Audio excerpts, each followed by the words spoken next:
Hi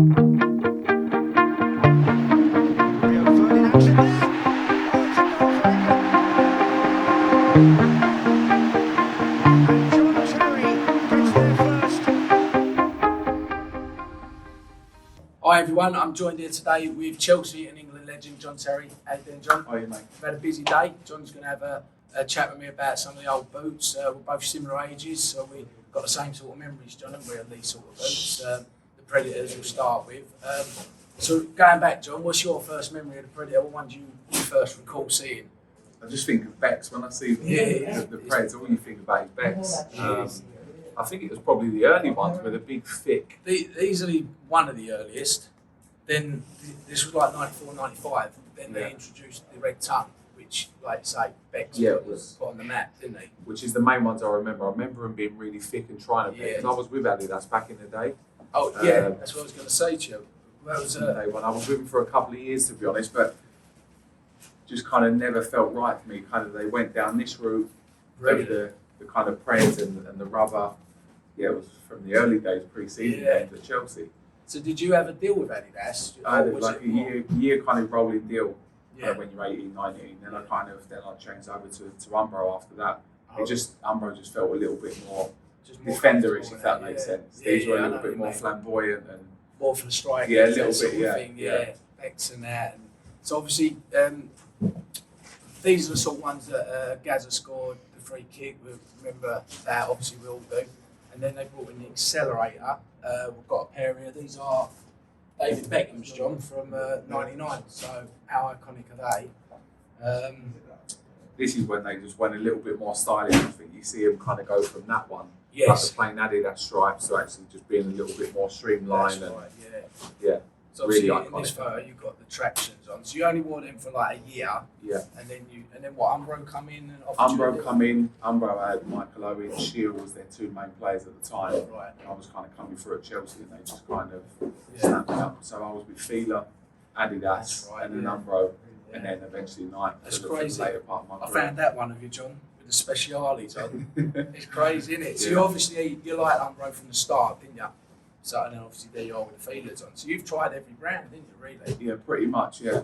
And I'd say probably my best foot will come in my Nikes, to be honest. You know, when you just feel like they were solid, really comfortable, and just love the Nike side of it. But even like back in the day when you had the Adidas or the Copas, those kind of boots. I remember putting the pegs on the tongues. That's right. Wearing them in the bath night before, so they actually stayed over. Then they brought in the elastic to kind of stop that and eradicate all of that. But it was just really iconic boot, isn't they? I mean, the designs as well, though, John. I personally think today, maybe they've run out of ideas. Everything's made flying it now as well. You know, the designs back then, I think, are a lot better than today's. Maybe they'd hogged all the ideas back then. You know what I mean? But it was because Craig Johnson was the original one, which he sold. Did he sell for like £2 or £3 million? He invented the idea, didn't he? And obviously putting the rubber on, get more swerve and that. But then he went to Adidas with the idea, and I think they brought the idea off him. So I don't, because the early ones, if you look on these, were Craig Johnson. So that's when the idea was there. Yeah. So these were the last ones, I think, the touch. Yeah. And when it went to the accelerator, which we all know for Beckham wearing, obviously, he was out of it by then, Craig Johnson. And I actually think Becks was involved in the design. Yeah, I think David had a lot of input on a lot of the boots. Like you say, with David's, everything was customised. You got Matty Jansen's here, which obviously is a stud version. Yeah. Becks had that at a later date, but I think it all stemmed from David Beckham. He extended his tongue. Well, I think he just invented everything, and he's gone for like even you look at it going like the personalisation with the number and the name. Everyone kind of then followed suit, didn't they? So with Nike, everyone was then doing it, but then the band and all those kind of bits. And then when we was with England, they'd get kind of the game.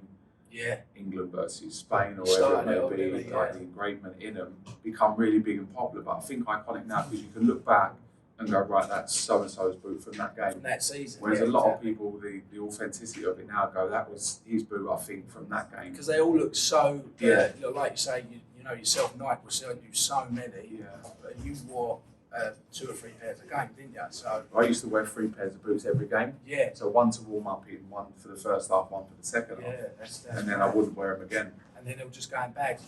I suppose it's mixed up to if you scored that game, it'd be hard to say what boot it was because you just there Well, I was quite funny with stuff, so I'd box them up and I'd write on the bag which game they were from and but what there's half. not many like you. No, there's not. No, so, I loved my memorabilia growing up, so I'd always kind of swap shirts and boots with players, whether that was with England or teammates and bits like that along the way. Did you ever get hold of any of Beckham's bits? No, they were difficult. I've done well myself, haven't I? As an outsider, I got a couple of bits, but like you say, they're just iconic. They'll be around forever, and like even my kids now, who are a different generation, obviously, they would understand that boot and recognise that boot.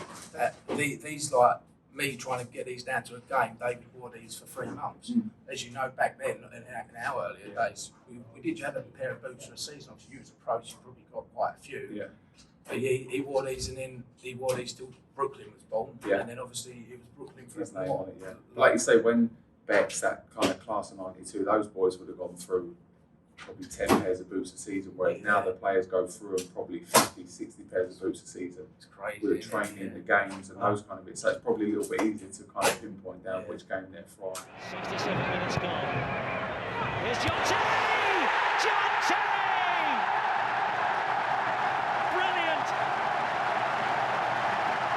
And that surely cements David Beckham's place against Estonia. That's what he's required to do, to deliver the ball. And that's his first goal in the last 50 games for club and country by John Terry. What a thumping header.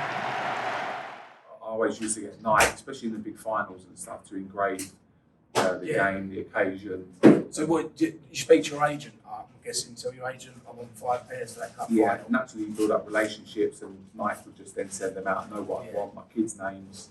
My daughter was left-footed, so she'd go on the left side of my boot, and my boy was right-footed, so he'd go on my right, and just like to have them. It was just nice. That's interesting. In fact, some people don't ask you these sort of questions. That's why I wanted to do this little sort of chat. And that.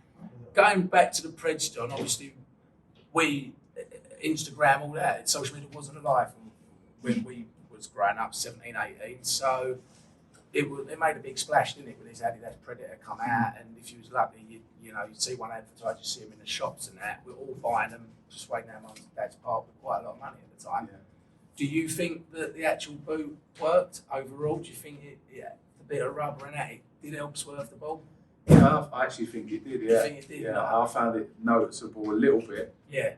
Probably in the earlier ones when they was a bit thicker and stuff. I don't know whether you get caught up in it. Yeah. I think naturally, as the balls kind of evolved and become lighter, there was more swerve and those kind of bits that kind of helped it and stuff like that. So, just a really good, probably 20 years ahead of the game, wasn't it? Yeah, I think what Craig Johnson tried to achieve, to this day, I'm still I'm a bit like you. I think it worked a little bit. I think I've got Paul Gascoigne's boots, and I spoke to Paul about these because I said, Paul, this is the same boot here, Paul, at the shop. The fins are pretty explosive on that. Whereas his ones, there's barely any there, John. So he would have got them shaved down, though. he's or a lot less. Yeah, so it's they're custom made for him. Yeah, the fins were less on them, but like I say, I'm still on the fence about it. But what Craig Johnson, designed and the idea behind it all is still the Predator's such a big part of today's game. But even like when we bought, were they £100 back in the day? Yeah, about £100. A lot of money in That's a hell of a lot of money. Yeah. That's it. Yeah. And now, brand new in a box, a bit like these white ones, are going for around £2,000.